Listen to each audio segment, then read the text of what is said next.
to you by...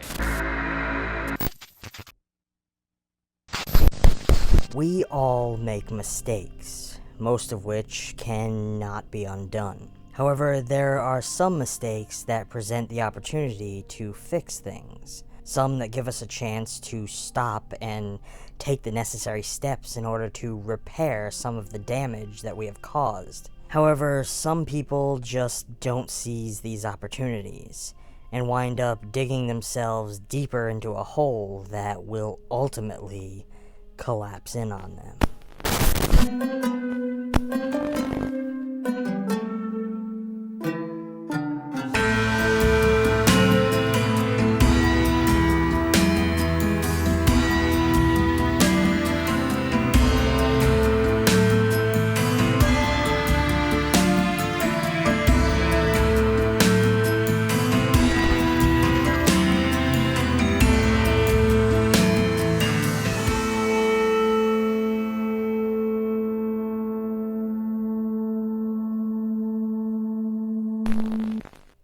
Hello friends, and welcome back to ETF. Today we join Holly, Callie, and Mel, three girls celebrating the Christmas holidays at Mel's house the night before Christmas Eve. Callie convinces them to go out and have some fun, when the others feel like just going to bed. Callie's role as instigator of problems continues throughout the movie.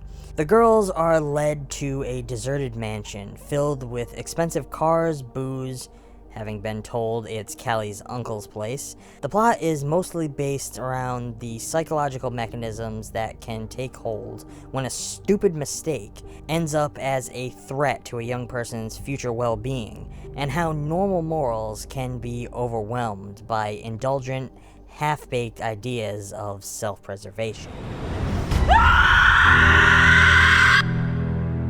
Released in 2015, Body is a gripping psychological thriller that delves into the depths of paranoia and fear. Directed by Dan Burke and Robert Olson, this independent film takes place predominantly within the confines of a single location, using its claustrophobic setting to amplify tension and keep viewers on the edge of their seats. With its well-crafted storyline, strong performances, and atmospheric cinematography, Body offers a pretty thought-provoking and intense viewing experience. The film opens with a 911 call over blackness, a young woman clearly in distress, which doesn't become clear how it connects to the narrative until the very end, when we have all but forgotten about it. This one is a little slow to start, setting up this girls' night situation on the eve of Christmas, taking the time to set up the relationship dynamics between these three ladies. Visually, this film looks fairly amateur in video quality, almost like it's shot on a lower-end prosumer camera, or maybe a DSLR of some kind. However, it's hard to say for sure, given that the lighting is pretty well executed. Even lower-end cameras can look pretty good if the lighting is done right. This one doesn't look bad or anything, but it just lacks that cinematic feeling. The camera angles chosen do a pretty good job in emphasizing the scope of this large, elaborate house. The camera hugs walls and lets hallways extend out into the distance of the frame, making them feel far larger than they probably are in reality. A lot of slow movement is used to better explore the spaces, panning across the open floor plan in order to make each room feel vast. The film presents a visually captivating look and style that contributes to its overall atmosphere of tension and unease. The cinematography throughout is characterized by a moody and atmospheric aesthetic. The film predominantly utilizes low lighting, creating a shadowy, ominous ambiance that reflects the characters' increasing paranoia. The camera often employs close-ups and tight framing to emphasize the characters' expressions and reactions, heightening the intensity of their emotions and building suspense. The primary setting, this mansion, plays a crucial role in shaping the visual style of the film. The mansion itself is grand, yet simple, with vast rooms and long hallways that add to the sense of isolation and vulnerability. The production design creates an environment that feels simultaneously opulent and foreboding.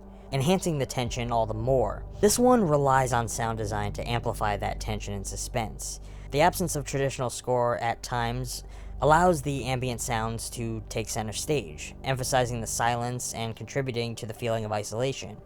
Every creak, footstep, or distant noise becomes significant, creating an unsettling auditory landscape to keep the audience on the edge. The editing of the film plays a vital role in maintaining the film's pacing and suspense. The cuts are deliberate and calculated, creating a rhythm that builds tension and enhances the impact of key moments. Quick cuts and cross-cutting techniques are used effectively during intense sequences, heightening the sense of urgency and keeping the viewers engaged. The film's color leads a little towards desaturated tones, emphasizing blues and grays. This mildly muted color scheme adds to the film's somber and sinister atmosphere, contributing to the overall sense of unease. Splashes of red are significantly employed, particularly in key moments, to heighten the impact and draw attention to important visual elements. I will say that our protagonists do deliver decent performances, setting up the fairly believable friendship between the three of them as the story goes on. We get a lot of great moments where they are just messing around together, bouncing witty banter back and forth as they drink and smoke, and party the night away. The characters are effectively portrayed and bring depth to the film's narrative. Holly, played by Helen Rogers, is a reserved and seemingly innocent member of the trio, who slowly reveals hidden aspects of her personality throughout the film. Rogers delivers a commendable performance, capturing the essence of a conflicted and vulnerable young woman. Callie, portrayed by Alexandra Turshin, adds an element of spontaneity and impulsiveness to the group's dynamic. She skillfully portrays Callie's descent into paranoia and fear as the mounting tension takes a toll on her character's mental state. Additionally, Lauren Molina's portrayal of Mel, the sensible and cautious friend, offers a contrasting perspective that balances the dynamic between the trio. We also have Larry Fessenden here, who takes a tumble down a flight of stairs so that he can play our titular body. As always, he delivers a serviceable performance. I personally enjoy him in basically everything he shows up in, and here he has to do a lot of acting with only his face, which I'm sure isn't easy. Once the first twist finally sets in, we realize why the film started us off at such a slow pace. It was to build that tension gradually and let you feel like everything was fine before shifting the dynamic suddenly. The movie then becomes your standard "what the fuck are we gonna do" situation. When they realize that he is still alive and just paralyzed is when everything gets so much worse and more terrifying. I found it interesting to watch all of these girls slowly start to try and piece together this perfect cover-up story. They all feel as though they aren't sure what the hell to do, and are all in shock over having just killed a man, which is very realistic. They even take things to the utmost extreme by having one of the girls defile themselves, using the victim's hand in order to provide enough incriminating evidence. It was really cool and different to watch them all psyching themselves out and getting themselves all worked up as they stand in a circle getting ready to call 911. The film also makes attempts to explore several themes, primarily focusing on the fragility of trust and the consequences of deception. As the characters grapple with their collective secret, their trust in one another is put to the test, revealing the lengths that they are willing to go to protect themselves. The film also touches on themes of guilt, paranoia, and the human capacity for violence, raising thought-provoking questions about morality and the nature of fear.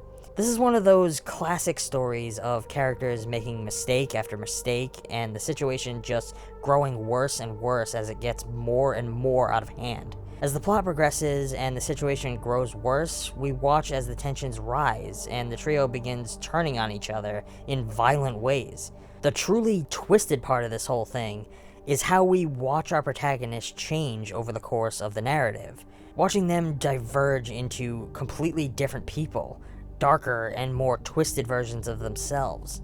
This one is a solid film, with a fairly interesting narrative, strong characters, and that does what it can to build its tension throughout and keep the plot evolving until its dark conclusion.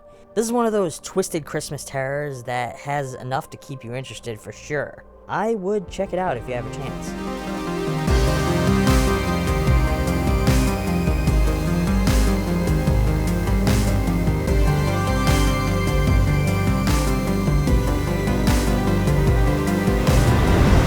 Well, friends, that's going to be all for now. If you enjoyed this video, I urge you to check out this film for yourself. I put a link down in the description on where you can get yourself a copy. I hope you'll give this video a like, subscribe if you're not already, and if you really want to help support this channel, please come find us on Patreon. Every little bit helps this channel grow and gets us closer to that goal of being able to make these videos for you full time. Until next time, stay safe, and as always, thanks for watching.